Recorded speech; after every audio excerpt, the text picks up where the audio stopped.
ዓርብ ረቡዕ ምን እንደምታመለክት ታውቃላችሁ አይደል?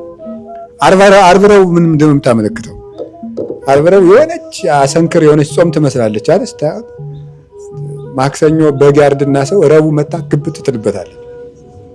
ሐሙስ ያርድ ደግሞ ዓርብ ትመጣና ስንክር ትላለች እና ያው ታበሽቀዋለች ለብዙ ሰው ይመስለኛል ነው። በርግጥ እኔ አላውቅም እኔ ሰው እንደዚያ እንደሚል። ታዲያ ምንድነው ለምን ነው ዓርብ ረቡዕን እንደው እግዚአብሔር እንደው መሀል እንዲህ ግብት እያለች እንትን እንድትል ያደረገን? አንደኛው እውነት ለመናገር ስለሚያዝንልን ነው ለሰውነታችንም ጭምር። 24 ሰዓት ከበላ ጤነኛ አይሆንም። በጣም ከባድ ምስጢሩ ግን ለምን እንደሆነ ታውቃላችሁ? ዛሬ በልተህ ነገ ትጾማለህ ማለት የዚህ ዓለም ደስታው መፈራረቅ ያለበት ነው። ገብቷችሁ አይደለም? ፍጹም ደስታ የለም። ዛሬ ደስ ይላል፣ ነገ ታዝናለህ። ዛሬ ደስ ይላል፣ ታዝናለህ። ፍጹም ደስታ የለም። በቃ እንደው ገሌን አሁን እንደው ገሌ ከሚባለው ጓደኛ ጋር ብኖር ደስ ይላይ ነበር ብትል የሆነ ጊዜ በስራ ምክንያት ተለያዩና አዝነህ ቁጭ ነው።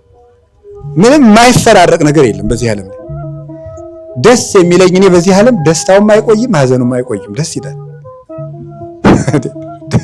ደስ አይልም? ፍትሃዊ መሆን አለብን እኮ ያውላችሁ። ሀዘኑ እንዲያልፍልን ከፈለግ ደስታውም እንዲያልፍ መፍቀድ አለብን።